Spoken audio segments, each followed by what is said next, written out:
Bonjour, bienvenue pour cette troisième conférence confinée.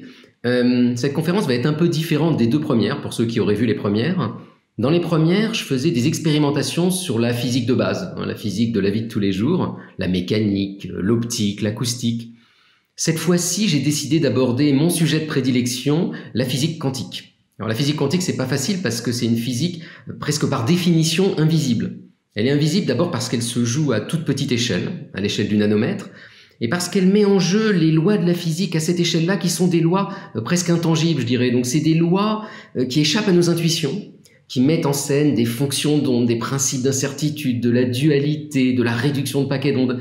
Donc des tas de concepts et de formes qui s'écrivent bien mathématiquement, mais qu'il est dur de visualiser et de comprendre. Et donc, je voulais pas retomber dans un PowerPoint classique et habituel et dans les conférences que j'ai l'habitude de faire. Je voulais essayer justement d'utiliser l'opportunité du confinement et puis de mon appartement pour une fois, essayer de vous présenter cette physique quantique différemment. Essayer de vous proposer des métaphores, des façons de se la représenter, de l'imaginer avec des objets de la vie de tous les jours. Donc il n'y aura pas des vraies expériences, mais je vais essayer d'utiliser ce qu'il y a dans ma cuisine et aussi un petit peu dans ma salle de bain pour vous montrer un petit peu les images que moi je me fais de la physique quantique. Donc déjà je vais récupérer tout le matériel dont j'ai besoin, je l'ai dit, c'est dans les placards de ma cuisine, donc c'est parti.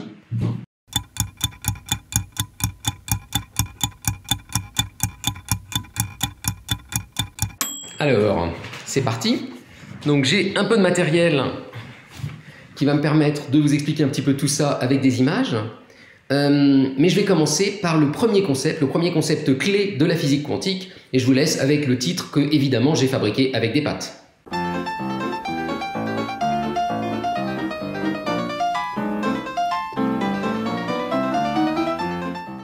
Alors, ce concept de dualité, quel est-il? En fait, n'importe quelle particule, à l'échelle quantique, donc voilà ma particule, une coquillette, en fait, elle va se comporter de façon assez étrange, elle va se comporter comme une onde.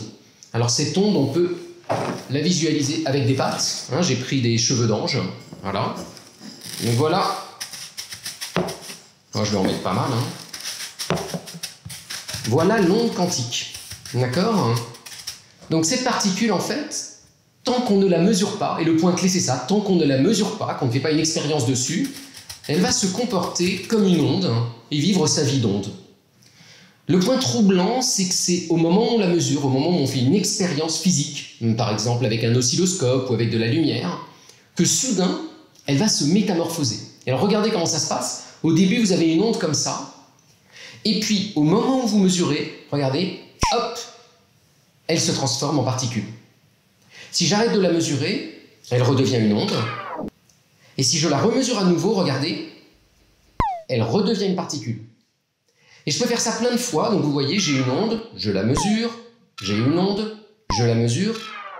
Mais le point remarquable, vous voyez dans cette séquence, c'est que la particule n'arrive pas toujours au même endroit. Elle arrive quelque part dans la surface de cette onde. Donc on dit que la fonction d'onde quantique, l'onde quantique, se réduit soudainement, quand on la mesure, en un point, en une particule, quelque part, à sa surface en quelque sorte. Alors la question qui se pose à partir de là, c'est ok, ça c'est peut-être une vision mathématique, une vision de physicien, une invention des gens de la quantique. Quelle est la réalité de cet objet-là? Est-ce que vraiment ça se comporte comme une onde? Puisque par définition, dès qu'on la mesure, on ne voit qu'une particule. Comment est-ce qu'on peut savoir qu'avant il y avait une onde? Et donc vous voyez, il y a cette difficulté en physique quantique qui est de croire qu'effectivement ça se comporte comme une onde, alors que par définition, dès qu'on va la mesurer, ça va arrêter de se comporter comme une onde. Et là, il va falloir être un peu astucieux, il va falloir essayer de trouver une façon indirecte de voir que c'est une onde. Et pour comprendre comment voir que c'est une onde, alors qu'elle nous échappe par définition, il va falloir se poser la question finalement, mais c'est quoi une onde au fait et comment est-ce qu'on peut la révéler? Et pour ça, je vous propose d'aller dans un endroit de l'appartement où il y a des tas d'ondes qu'on peut voir avec les yeux, et ces ondes, c'est les ondes que forme l'eau. Donc en direct depuis ma salle de bain, comme promis, où on va essayer de faire une onde. Donc pour faire une onde, vous remplissez votre baignoire avec un petit peu d'eau, et puis vous prenez quelque chose qui permet de lâcher une goutte précise. Donc moi j'ai pris, vous savez, les trucs là pour le nez, un vieux que j'ai vidé, et je le remplis d'eau. Et ça me permet de lâcher les gouttes une par une, comme ça. Je lâche une goutte d'eau, et ce qu'on va voir, c'est qu'elle crée des ondes autour d'elle qui partent depuis le point d'impact. Regardez bien. Vous voyez l'ombre portée des ondes. Donc ça, c'est une onde. Alors le problème, c'est qu'en général, cette onde, on va avoir du mal à la voir, notamment parce qu'elle va trop vite si c'est de la lumière ou qu'elle est invisible. Et donc l'astuce, c'est de faire deux ondes et de les mélanger. Parce que quand on va les mélanger, elles vont se superposer l'une à l'autre, et de temps en temps, elles vont s'ajouter, de temps en temps, elles vont se soustraire, et ça va créer finalement des hauts et des bas de vagues qui, eux, ne vont pas bouger au cours du temps et qu'on va pouvoir capturer. Donc on va essayer ensemble de faire de l'interférence entre deux ondes. Et donc regardez bien ce qui se passe quand maintenant on mélange deux gouttes d'eau. Soyez très attentifs à ce qui va se passer par ici, un peu plus loin.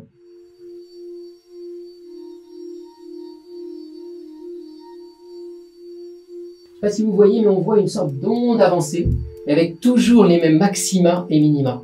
C'est-à-dire que dans cette direction-là, on a créé des interférences, c'est-à-dire une alternance de haut et de bas. Donc on va essayer de s'inspirer de ce qu'on a vu dans la salle de bain pour essayer de révéler une onde quantique. Donc notre onde quantique, elle est là, et on va essayer de la faire interférer, comme on a vu là-bas. Donc là-bas, vous vous souvenez, j'avais mis deux gouttes d'eau qui s'étaient superposées l'une à l'autre. Là, on a une seule fonction d'onde quantique. Donc la première astuce, c'est de la séparer en deux. Et pour faire ça, on va utiliser des fentes. Alors moi, j'ai pris des couteaux et des cuillères. Mais vous imaginez un dispositif où il y a une fente ici et une fente là, deux petits trous. D'accord? Et on va prendre l'onde et l'envoyer sur ce parcours. Donc l'onde avance.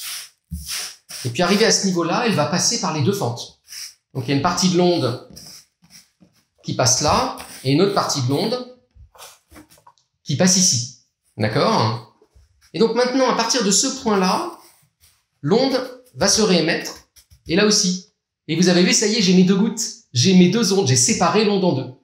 Et qu'est-ce qui se passe à partir de maintenant? Regardez bien. Chaque onde va continuer à avancer de façon complètement symétrique. Puis elles avancent, et puis là, regardez, elles commencent à se superposer. Elles vont commencer comme les gouttes d'eau à se mettre l'une avec l'autre. Et évidemment, de temps en temps, elles vont s'ajouter, et puis de temps en temps, elles vont s'annuler, et puis elles vont s'ajouter, et puis elles vont s'annuler, et puis elles vont s'ajouter, et puis elles vont s'annuler. Et on commence à voir apparaître les interférences qu'on avait vues dans la baignoire. Et imaginons maintenant qu'on mesure ça. Alors pour le mesurer, il faut prendre un écran, un détecteur à fluorescence. Moi, je vais prendre des baguettes chinoises. Donc ça, on va dire que c'est mon écran de mesure. C'est là-dessus que je vois où est l'onde. Et je continue à laisser avancer l'onde. Donc on va tricher un peu, on va mettre l'écran un peu plus près.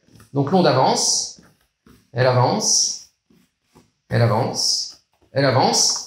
Mais maintenant, elle n'est plus du tout uniforme. Il y a des maximums et des minimums.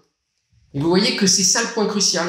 C'est que même si elle continue à avancer au cours du temps, je l'ai structurée en quelque sorte. Je lui ai donné une structure qu'elle n'aurait pas eue si ça n'avait pas été une onde.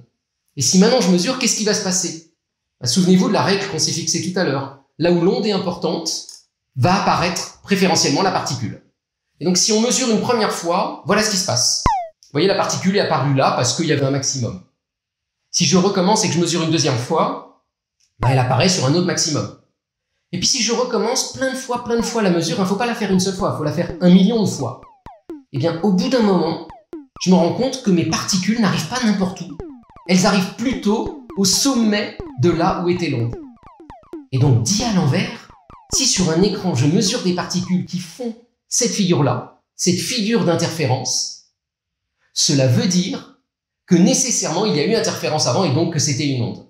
Donc cette expérience, on appelle ça l'expérience des fentes Young, prouve à la fois que la physique quantique se comporte bien avec des particules, chaque objet ici est une particule, mais qu'avant que cette particule soit mesurée, c'était une onde. Alors, si on va du côté des laboratoires et qu'on se pose la question où on en est actuellement, je vais vous montrer, comme à chaque exposé, je vais choisir de façon complètement subjective une expérience récente qui, moi, me fascine à propos du sujet en jeu. Et donc là, l'expérience en question, c'est un papier paru tout récemment d'une équipe autrichienne qui a retenté cette manip des fentes Young avec des particules. Donc ça, c'est une manip qu'on sait faire avec des particules individuelles depuis les années 80. On a su faire ça avec des électrons. Après, on a su faire ça avec des neutrons, qui sont un peu plus gros. Après, on y est même arrivé avec des atomes. Et cette équipe-là, justement, il y a 20 ans tout juste, a réussi à faire l'expérience avec des molécules. Elle avait à l'époque réussi à faire ça avec des molécules de 70 atomes de carbone, ce qui était déjà absolument fascinant. Et là, l'expérience qu'ils ont fait paraître, c'est un papier dans Nature Physics de 2019, c'est tout récent. et où ils ont fait cette expérience-là. Alors le dispositif, il est un peu plus compliqué que simplement 2 fentes, mais croyez-moi sur parole, hein, si on rentre pas dans le détail du dispositif, en gros, ça revient à mettre des fentes sur le parcours des molécules. Donc ils vont produire des molécules avec différentes techniques d'évaporation. Ils vont envoyer ces molécules vers les fentes, et puis sur un écran derrière, détecter où arrive la molécule. Et vous voyez, en fait, ils refont exactement la même expérience qu'on a faite nous ensemble avec des pâtes. Et voilà ce qu'ils observent. Eh bien, vous reconnaissez cette forme-là, c'est là où arrivent les particules. Eh bien, ils se rendent compte que les particules arrivent plus souvent en haut qu'en bas des bosses. Cette expérience, la même que la nôtre, montre qu'il y a bien eu dualité, que les particules qu'ils ont sondées sont passées en probabilité à la fois dans les 2 fentes. Elles n'ont pas choisi une fente plutôt que l'autre, et c'est ça et ça seulement qui permet d'expliquer ce data.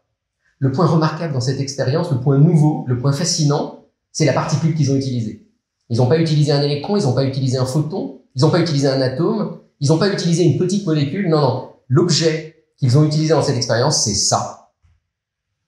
C'est une molécule gigantesque. Alors là, vous dites, ouais, il y a pas mal d'atomes, alors faites attention, à chaque fois qu'il y a la lettre R, il faut remplacer ça par la formule chimique qu'on voit en dessous, c'est-à-dire 10 atomes de carbone, 4 atomes d'hydrogène, 17 atomes de fluor, 1 atome de soufre.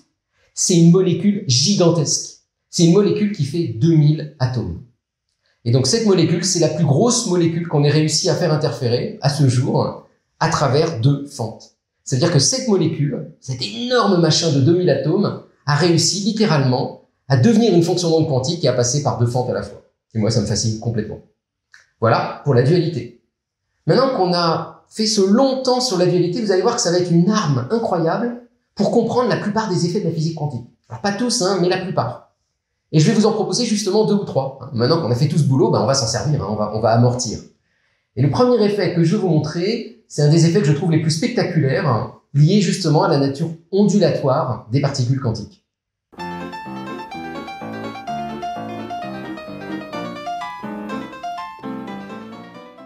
Pour faire l'effet tunnel, vous remplacez les fentes Young par une barrière. Quelque chose qu'on ne peut pas traverser. Un rouleau à pâtisserie. Voilà, je le mets à peu près par là. Voilà. Hop.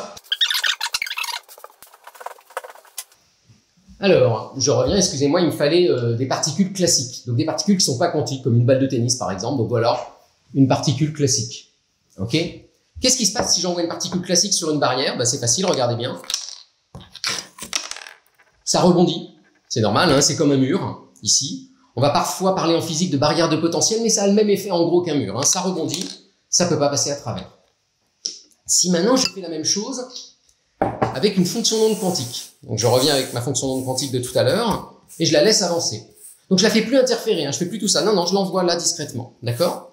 Qu'est-ce qui va se passer quand elle va arriver sur la barrière ? Eh bien, regardez bien en direct ce qui va se passer. Donc je vais essayer de le faire à la 1, à la 2, à la 3. Vous avez vu ? Il y a une partie de l'onde qui rebondit, hop, qui revient par là. Normal. Mais il y a une petite partie, regardez bien, elle est là, qui s'est glissée de l'autre côté. Hein, autrement dit, quand l'onde est arrivée, elle a rebondi comme ça, mais une petite partie a réussi à passer presque sous la barrière en quelque sorte. Alors elle n'est pas passée sous la barrière, elle est littéralement passer à travers la barrière, et elle se retrouve ici. Et donc, on a une situation un petit peu après, d'une partie de la particule qui repart, dans l'autre sens, sagement, et d'une petite partie qui, maintenant, elle continue à avancer par là. Qu'est-ce qui se passe si on mesure à ce moment-là? Et bien voilà, regardez bien, vous avez de très bonnes chances de retrouver la particule ici. C'est logique, c'est là où la fonction d'onde était la plus importante. Mais de temps en temps, quand vous allez mesurer, vous allez la retrouver là. Et oui, c'est normal, il y a une petite probabilité que l'onde ait traversé la barrière. Un peu comme si cette barrière se comportait comme un tunnel. Une sorte de tunnel quantique qui s'ouvre à la particule une fois de temps en temps. Alors cet effet tunnel, littéralement prodigieux, on peut l'observer, on peut même l'utiliser. Il est utilisé par exemple au cœur de composants électroniques, comme les mémoires flash qui équipent la plupart de nos appareils électroniques. Comme toujours, un exemple d'expérience en laboratoire qui moi me fascine, c'est l'utilisation de l'effet tunnel pour faire des images. Alors des images au sens scientifique, c'est-à-dire une mesure qu'on va convertir en une image, par exemple en donnant une échelle de couleurs. Et donc je vais essayer de vous montrer ce que je considère moi comme étant la plus belle image quantique, donc d'un point de vue complètement subjectif, là encore. Alors pour obtenir cette image, on utilise un microscope à effet tunnel. Alors qu'est-ce que c'est que cette bête-là? Le microscope à effet tunnel, je vous montre une petite animation qu'on a faite dans la série de nos animations de physique quantique. Oula, je ferme le son, voilà. Vous voyez, le principe d'un microscope à effet tunnel, c'est qu'on va prendre une surface faite d'atomes, c'est ce qu'on voit en rouge ici, et on va approcher une pointe de la surface. La pointe ne va pas toucher la surface, elle va venir juste au-dessus, et ce qui va se passer ici, c'est de l'effet tunnel. Les électrons vont être capables de passer à travers le vide, c'est le vide qui est une sorte de barrière ici, normalement infranchissable, et sauter de l'atome jusqu'à la pointe. Seulement, il est dur cet effet tunnel, il marche pas très bien, il est exponentiellement décroissant avec la hauteur. Et donc, il ne va fonctionner que quand la pointe est parfaitement alignée avec un atome et juste au-dessus. Et donc, en regardant juste simplement où est-ce que la pointe arrache des électrons par effet tunnel, eh ben, on retrouve où sont les atomes dans la matière. Alors, ça a l'air bête comme ça, mais ça a été la première expérience qui a permis littéralement de voir la position des atomes dans la matière directement, pas de façon indirecte. Ça s'appelle la microscopie à effet tunnel, ou le STM en anglais. Et donc, ce STM, il permet déjà de voir la matière. Alors, je vous montre un exemple. Alors, ça, c'est la bête, hein, c'est la façon de l'utiliser. Et ça, par exemple, c'est pas une image fabriquée par Photoshop, hein, c'est une vraie mesure de la position des atomes ici sur une surface de silicium. D'accord? Alors on peut faire mieux, on peut non seulement mesurer la position des atomes, mais on peut même les déplacer. Pour faire ça, on prend la pointe, on l'approche de l'atome, et puis on change un peu la tension électrique dans la pointe pour vraiment coller à un atome, le soulever et le bouger. Alors ça, c'est impossible sur une surface normale. Ce qu'il faut faire en fait, c'est prendre une surface, déposer dessus des atomes en plus, et puis avec la pointe venir les accrocher et les bouger. Et donc, on est en train de faire une sorte de petit jeu de Lego, de mécano, je sais pas comment l'appeler, où on bouge des atomes sur une surface. Et ça va permettre de faire des motifs, de dessiner, d'écrire, et de construire un peu le dispositif qu'on veut, atome par atome. Alors, l'exemple le plus simple, c'est vous prenez du cuivre, une surface de cuivre, et sur le cuivre, vous posez un atome de fer, que j'ai dessiné, je l'ai dessiné, ici en noir. Et voilà ce que ça donne du point de vue de l'expérience mesurée par effet tunnel. Regardez bien, vous voyez ici un atome de fer sur du cuivre. Alors vous avez vu, on voit plus du tout la couleur du cuivre parce qu'on est à l'échelle atomique. Hein. La largeur de cette image, c'est quelques nanomètres, quelques milliardièmes de mètres. Et ce qu'on voit au milieu de l'image, c'est un atome. Mais je ne sais pas si vous le voyez autour. Ce qu'on voit également autour, ce sont des petites vagues, des ondes. Alors ça, c'est pas les vagues quantiques. Hein. Ne vous faites pas avoir. Ce sont ce qu'on appelle des oscillations de Friedel. C'est les électrons du cuivre qui s'adaptent autour de l'impureté pour former des espèces de vagues. Et avec ça, on peut faire des motifs. Et là, ce que vous voyez ici, c'est un film fait par une équipe de IBM avec un microscope à effet tunnel, où ils ont déposé des atomes à la surface pour faire un petit dessin animé. Et ce que vous voyez, c'est que chaque petite bille, c'est pas une bille, hein, c'est un atome, et autour de ces billes, il y a ces petites ondes, ces petites oscillations, qui révèlent cette fois-ci la nature quantique des électrons dans un métal. Alors moi, je trouve ce film formidable, parce que d'abord, c'est incroyable techniquement, et aussi parce que ces oscillations de Friedel, il se trouve que moi-même, j'ai travaillé dessus pendant des années en laboratoire, en essayant de comprendre leur forme, en essayant de comprendre comment est-ce qu'elles s'ajustaient dans des supraconducteurs autour d'impuretés. J'ai même fait ma thèse là-dessus, c'est il y a longtemps. Et donc, à chaque fois que je vois ce film, moi, j'y vois aussi presque 20 ans de ma vie en quelques images.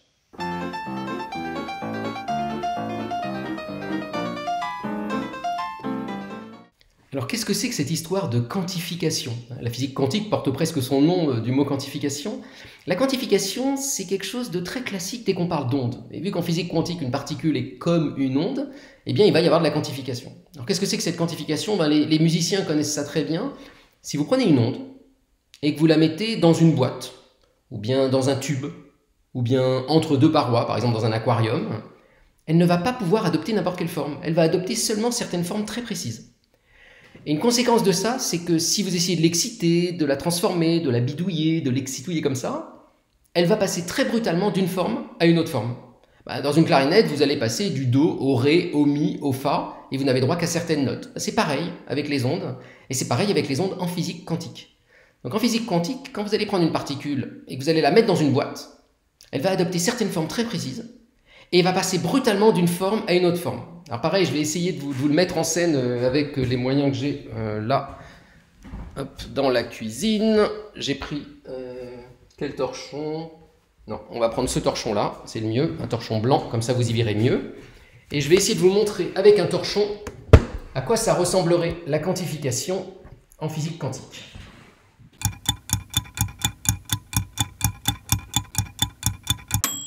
Donc ça serait la forme d'un électron par exemple dans une boîte ronde, D'accord? Il aurait une forme plutôt sphérique, je le regarde vu de haut.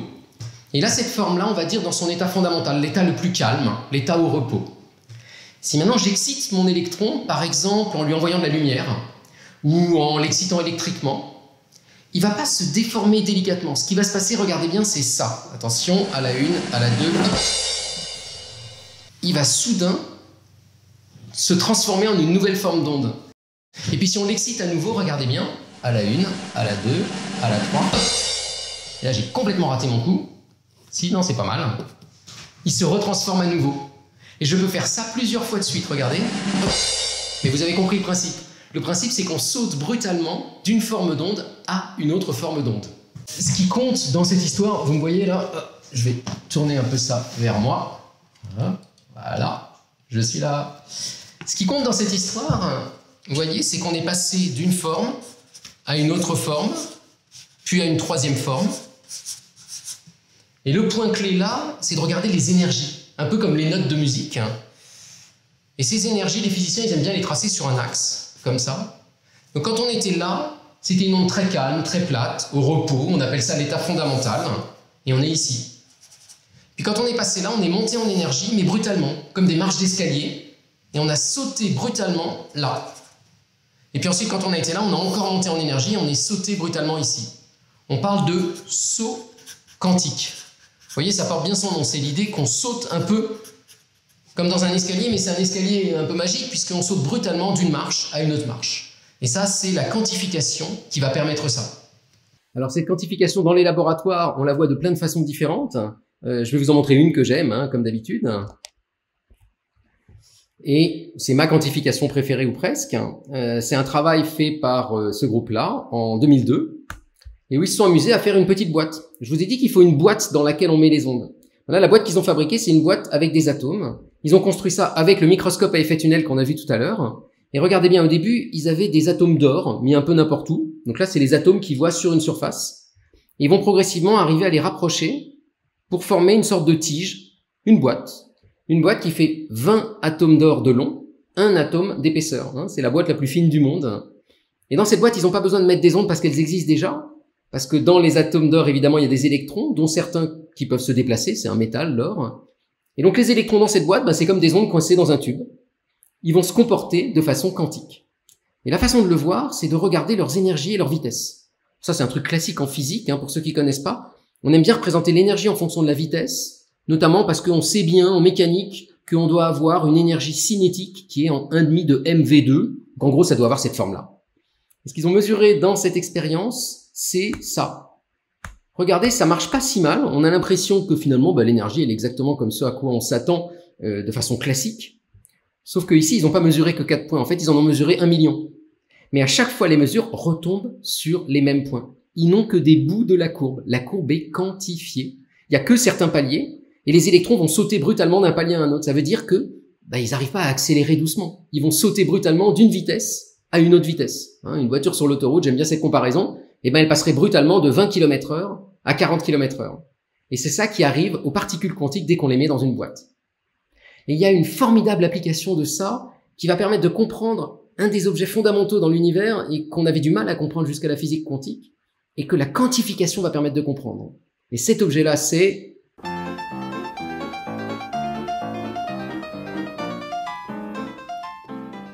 alors l'atome. Qu'est-ce que c'est qu'un atome? Un atome, on l'imagine en général comme un petit noyau au milieu, puis des électrons qui tournent autour. Et ça, la physique quantique nous enseigne que c'est complètement faux comme image. La bonne image de l'atome, c'est la quantification qui nous la donne. Hop, on est en direct de la cuisine. La fois dernière, j'avais une planche à repasser pour faire le tableau noir. Maintenant, j'ai mon frigo. Donc un atome, c'est quoi? En fait, c'est une boîte. Alors, c'est pas une boîte avec des parois solides. Il n'y a pas du bois ou du métal qui entoure le noyau, non. C'est le noyau qui fait la boîte, en fait. Alors, écoutez le raisonnement. Le noyau, c'est une petite bille très petite, très dense, mais surtout chargée électriquement, positivement. Voilà, c'est une charge positive. L'électron, c'est une charge négative, et moins attire plus. Donc, quand vous mettez un électron autour d'un noyau, il va vouloir foncer sur le noyau et aller s'écraser dessus. Sauf qu'il est quantique. Et donc, en physique quantique, le noyau, il fait une sorte de boîte électrique autour de lui. Alors là, c'est une explication en temps limité, parce que je ne peux pas laisser mon frigo ouvert trop longtemps, pour des raisons évidentes. Donc vous avez un noyau au milieu, et il va créer une sorte de filet électrique autour de lui où il attire les électrons, où il les emprisonne. Et donc quand un électron arrive dans le filet électrique, il est dans une boîte, donc il adopte le genre de forme qu'on a vu tout à l'heure. Et la première forme qu'il va adopter, c'est une espèce de sphère. Et puis ensuite, il va adopter, si vous en mettez un deuxième, une autre forme, puis une autre forme, puis une autre forme. Ça, c'est dû au principe d'exclusion de Pauli. Chaque électron doit, disons, un électron sur deux, doit adopter une forme différente. D'accord ? Donc chacun change de forme. Et donc vous allez avoir des formes très curieuses. Au début, ça va être une forme comme ça. On appelle ça une orbitale S. Petit à petit, vous allez devoir changer de forme. Et vous allez bientôt devoir mettre des orbitales qui ont cette forme-là. On appelle ça des orbitales P. Et puis ensuite, cette forme-là. Les orbitales D, et ainsi de suite. Autrement dit, votre atome, c'est quoi? C'est un noyau tout petit au milieu, et autour des sortes de nuages d'électrons, de fonctions d'onde d'électrons, qui occupent tout l'espace, et qui ont des formes différentes. Et ils ne se mettent pas les uns à côté des autres, ils ne se mettent pas les uns au-dessus des autres, ils se mettent les uns dans les autres. Ils s'interpénètrent littéralement, et il va falloir construire votre atome avec parfois des dizaines d'électrons, voire pour les plus gros des centaines d'électrons, qu'on va faire s'interpénétrer d'un point de vue quantique. Et la taille de l'atome à la fin, elle ne va pas beaucoup varier quand on va rajouter des électrons. C'est juste qu'il y en aura de plus en plus dans cette espèce de volume électrique. Donc ça, c'est l'image des électrons. C'est pas l'image dont on a l'habitude. C'est rarement celle qui est dessinée dans les manuels scolaires. Et pour plein de bonnes raisons, l'une d'entre elles, c'est que c'est impossible à représenter. Vous avez vu un petit peu mon dessin, comme c'est le bazar. Et donc nous, on va essayer, vu qu'on est dans la cuisine, de se dessiner un atome au moins à 2 dimensions. Vu de haut, quelle tête ça aurait? Et pour ça, on va utiliser évidemment des épices. Donc, si vous voulez faire chez vous un atome, vous prenez plein d'épices de couleurs très différentes. J'ai aussi pris de la maïzena parce que c'est bien blanc la maïzena. Et puis, vous fabriquez des pochoirs. Vos pochoirs, c'est quoi? C'est les fonctions d'onde des atomes. Donc ça, c'est la première forme, les orbitales S. Ça, c'est les orbitales P. Puis j'ai aussi fait une deuxième orbitale S un peu plus grosse que la première. Hop, voilà. Et avec ça, déjà, on va pouvoir se faire un petit atome de carbone, par exemple. Là, je vous propose, ou d'oxygène. Alors, c'est parti, je me mets en place et on se retrouve dans 1 minute. Donc, on va commencer par prendre un pochoir qu'on place bien. Et puis, vous remplissez une passoire de votre plus belle poudre. Je vais commencer, moi, par la maïzena. Et c'est parti. Voilà pour l'orbitale S. Ça, c'est un atome d'hydrogène. Et maintenant, on va fabriquer une deuxième orbitale.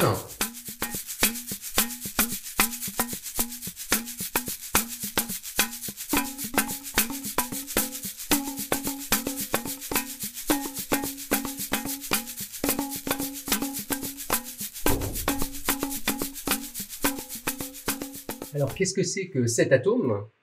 Cet atome, en fait, regardez bien, j'ai mis d'abord une orbitale S. En fait, on peut mettre 2 électrons dans cette orbitale S. Donc j'en mets 2, un, et puis un deuxième. Ah, c'est ma plaque induction qui fait bip bip. Ensuite, j'ai mis une deuxième orbitale S plus grande. Et là, je peux mettre 2 électrons. Et puis j'ai mis ensuite une comme ça. Et je peux en mettre 2 à nouveau. Et puis j'en ai mis 2 comme ça. Donc à la fin, j'ai 8 électrons. Cet atome, c'est un atome d'oxygène. Un atome d'oxygène, c'est littéralement ça, en 3 dimensions. Mais les électrons dedans, c'est pas juste des petites billes qui tournent autour d'un noyau. Non, c'est véritablement ça.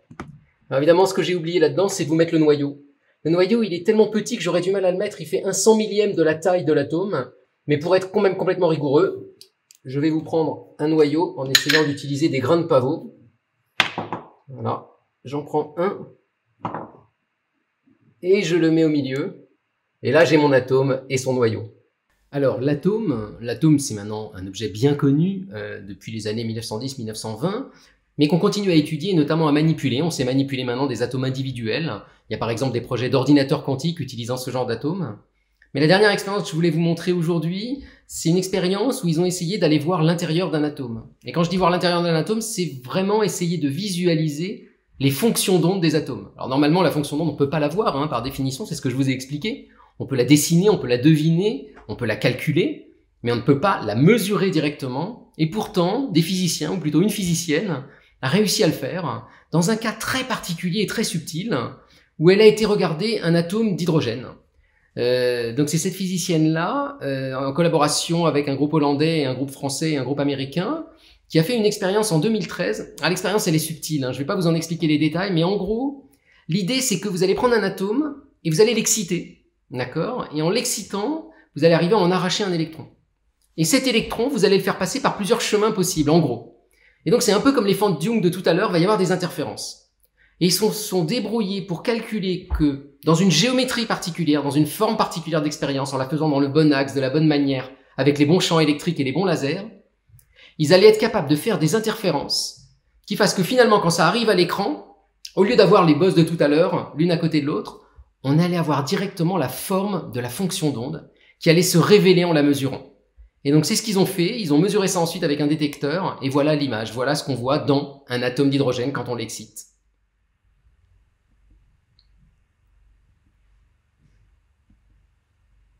Alors moi, ça me rend muet, ces images-là. C'est absolument sublime. Cette espèce de tache granuleuse, cette espèce de nuage, c'est l'électron dans un atome, une fois qu'on l'a excité, dans des états excités très élevés. Et donc, on est en train, ici, de voir l'intérieur d'un atome d'hydrogène. Et ce qui est très rassurant, c'est qu'on retrouve exactement la forme qu'on avait calculée avec les raisonnements de quantification que je vous ai fait jusque-là.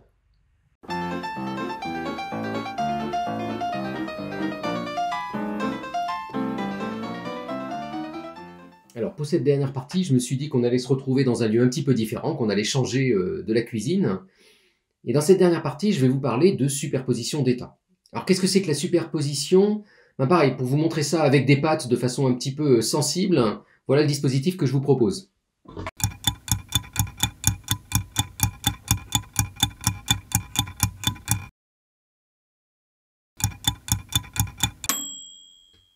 Alors voilà. La superposition d'états, qu'est-ce que c'est? Comme elle porte très bien son nom, la superposition d'états vous dit qu'en physique quantique, une particule peut être dans un état, le voilà, et puis comme je vous l'ai dit avec la quantification, si elle passe à un état suivant, il faut franchir un palier, il faut sauter brutalement pour passer à un autre état qui va être une autre forme, une autre couleur, enfin une autre fonction d'onde. Mais les mathématiques, bizarrement, les mathématiques de la physique quantique permettent à la particule d'être dans deux états à la fois. Ça ne veut pas dire qu'elle va faire une moyenne ou qu'elle va être entre les deux états. Ça veut dire qu'elle est à la fois, en probabilité, l'état du bas et l'état suivant. Et je vais vous faire une démonstration de ça ici avec cette patte. Donc on va essayer de ne pas se rater. Attention, attention, attention. Effet spécial.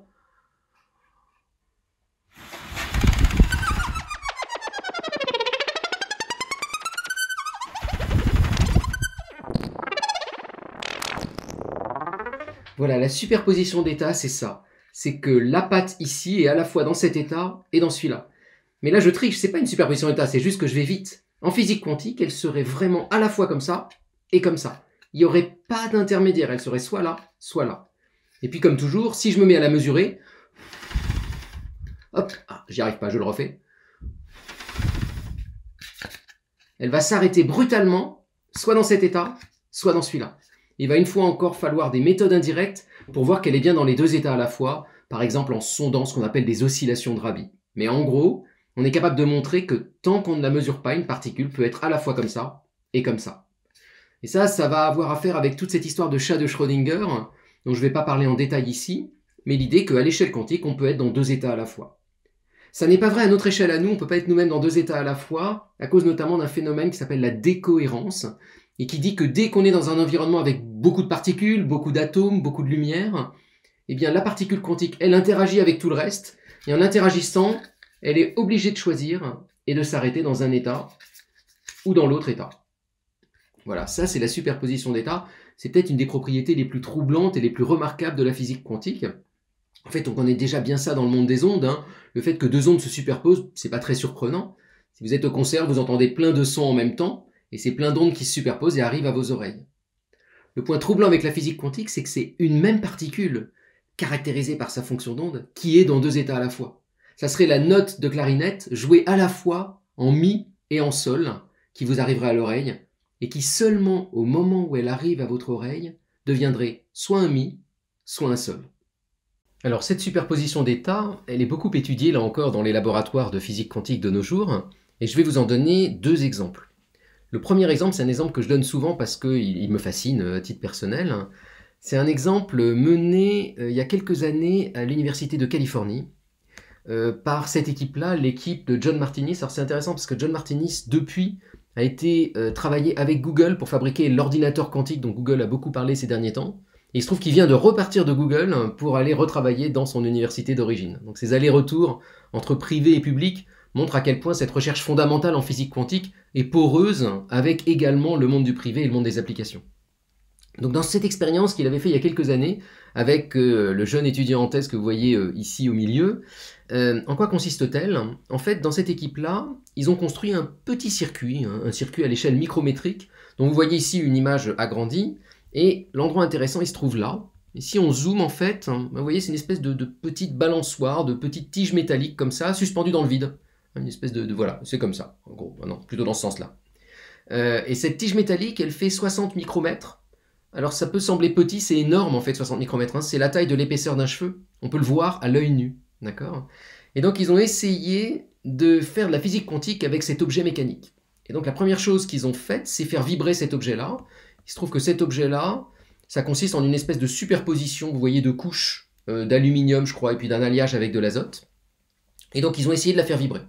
Et donc pour la faire vibrer, ce qu'ils font, c'est qu'ils lui envoient un petit signal électrique qui va osciller à des fréquences assez élevées, un peu le même genre de fréquence qu'on a dans le Wi-Fi, des gigahertz. Et donc quand ils font ça, ce qu'ils voient, c'est que ça vibre. Et jusque-là, aucun problème. Le point remarquable dans cette expérience, c'est qu'ensuite, ils ont utilisé un circuit quantique, un circuit supraconducteur, pour envoyer les mêmes excitations électriques. Et en faisant ça, ils ont été capables de créer une superposition d'excitation électrique dans un sens et dans l'autre, une sorte de double circuit électrique à la fois, et l'ont envoyé à leur balançoire. Et donc vous voyez, ils étaient en train d'envoyer à la balançoire deux ordres contradictoires. Un premier ordre qui était ne bouge pas, et un deuxième ordre qui était vibre. Et donc la balançoire, en tant qu'objet quantique excité de façon quantique, a réussi à faire les deux à la fois. C'est-à-dire à la fois à vibrer et ne pas vibrer. On a une superposition d'états mécaniques d'un truc qui est à la fois en train de vibrer et ne vibrant pas. Un petit peu comme tout à l'heure, on avait une patte à la fois verte et rouge. Sauf que là, la patte quantique en l'occurrence, c'est un objet gigantesque, gigantesque à l'échelle de la quantique. Un objet qui fait plusieurs dizaines de micromètres. On parle de milliards d'atomes à la fois et qu'ils ont réussi à mettre dans deux états à la fois. Alors cette vibration, on ne la voit pas à l'œil nu. D'abord, elle est absolument ridicule en amplitude. Et puis pour la voir, comme je vous l'ai dit, il faut protéger l'objet de son environnement. Donc c'est fait dans le vide, à très très basse température, on est à quelques dixièmes de degrés du zéro absolu, et dans le noir évidemment. Donc ça c'est la première expérience de superposition d'états que je trouve absolument incroyable. Et puis la deuxième, elle est étudiée notamment par des collègues de mon ancienne équipe, Philippe Mendels, Fabrice Bert et puis Edwin Kermarek. Et elle a à voir avec des rochers, des minéraux, des cristaux, et notamment celui-ci, l'Herbert-smithite, qui a été découvert dans des mines, alors je ne sais plus si c'est au Chili ou en Argentine. Et cet Herbert-smithite, c'est un minéral qui contient, vous le voyez, du zinc, du cuivre, de l'oxygène, du chlore, de l'hydrogène. Et en analysant la structure de ces matériaux, on s'est rendu compte qu'ils contenaient des atomes de cuivre, et que ces atomes de cuivre étaient organisés de façon très régulière, comme dans beaucoup de cristaux, et que là, le motif qu'ils formaient, vous le voyez, c'est des étoiles de David accrochées les unes aux autres. On appelle ça un réseau Kagomé. Et ce système est magnétique. Magnétique, ça veut dire que chacun de ces atomes de cuivre porte un petit aimant, on parle de spin. Et donc ce petit aimant, vous pouvez l'imaginer comme une petite boussole, une petite flèche avec un pôle nord et un pôle sud. Et donc mes collègues ont étudié justement ces petits aimants-là et comment ils se comportaient à basse température. Alors eux et plein d'autres équipes dans le monde se sont rendus compte que les spins ne se mettaient pas tous parallèles, ne se mettaient pas n'importe comment non plus. Ils se mettaient de façon tout à fait étrange. D'abord, quand ils regardaient deux spins, ils se sont rendus compte qu'ils étaient toujours tête bêche, l'un opposé à l'autre. Ça, c'est pas très étrange, on le trouve dans plein d'oxydes, ça s'appelle l'antiferromagnétisme. C'est un truc assez classique finalement en physique de la matière condensée. Le point remarquable, c'est qu'en fait, les spins ne choisissent pas. Ils se mettent toujours tête bêche, mais en superposition d'état, c'est-à-dire à la fois comme ça et à la fois comme ça. Et donc, ça devient irreprésentable sur ma diaporama. En gros, vous imaginez un système qui est à la fois comme ça, comme ça, comme ça. Et c'est pas qu'il bascule vite de l'un à l'autre, c'est qu'il est les deux à la fois. Et il ne choisit pas. Et là, c'est une superposition d'états dans toute sa splendeur. On pourrait se dire, ok, une superposition d'états avec deux spins, c'est pas incroyable. Et c'est pas incroyable parce que d'ailleurs, on a ça dans la plupart des molécules qui nous entourent. La molécule d'eau, par exemple, il y a des superpositions d'états de spins comme ça.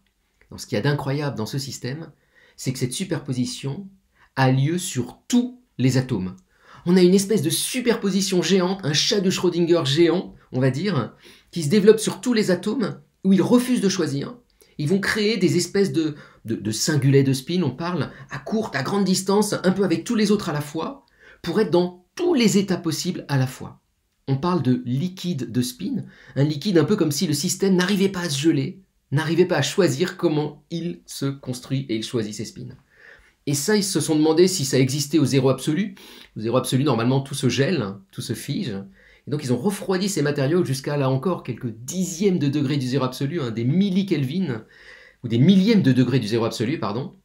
Et ils se sont rendus compte que le système ne semble jamais se geler. Même presque au zéro absolu, le système reste un chat de Schrödinger géant à grande échelle. Tout ça dans une roche tout à fait simple et en apparence banale qu'on avait retrouvée en Amérique du Sud. Donc la nature nous réserve des surprises incroyables à petite échelle et même parfois à grande échelle. Et toute cette physique dont je vous ai parlé à l'échelle de l'atome, de l'électron, en fait elle se retrouve dans la matière qui nous entoure. C'est juste qu'il faut trouver une façon un peu subtile de la sonder et de se rendre compte qu'elle existe. Donc voilà, je pense qu'on en a assez pour aujourd'hui. On a vu la dualité, on a vu l'effet tunnel, on a vu la quantification, on a vu ce qu'était une onde, on a vu ce qu'était une onde quantique, on a vu la réduction de l'onde, et puis on a même vu l'atome et l'incroyable complexité et originalité dans l'atome.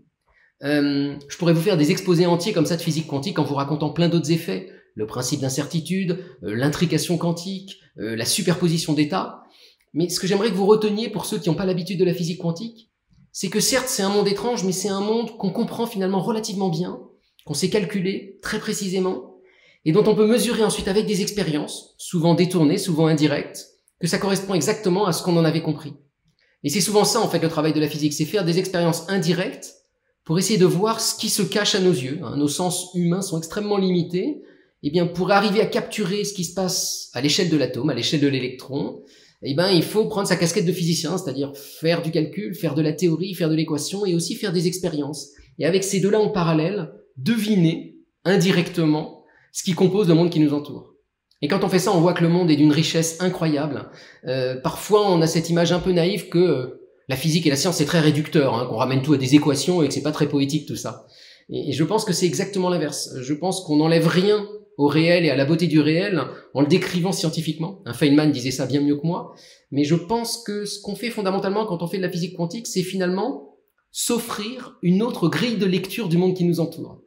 Et là, on découvre un monde d'une incroyable originalité, d'une incroyable richesse. Alors, je vous ai fabriqué une dernière métaphore avec la cuisine pour vous mettre en scène ça. Donc, en gros, le monde de la physique quantique, voilà, si je regarde un peu le monde qui m'entoure là, la physique quantique, ce qu'elle fait, c'est qu'elle nous met une espèce de filtre. On continue à voir le monde qui nous entoure, mais différemment, plus ondulatoire, plus incertain, plus probabiliste, plus schrödingerien, on va dire. Mais ce qu'on sait faire avec la physique, c'est pas seulement mettre ces lunettes-là qui font qu'on voit flou, c'est mettre ces lunettes-là. C'est-à-dire qu'on continue à voir flou, mais on mesure. On mesure, on quantifie le réel, on le modélise, on le caractérise, et en faisant ça, on le comprend mieux. Et la physique, c'est un petit peu ça. Voilà, je vous remercie à tous pour votre attention et portez-vous bien. Au revoir.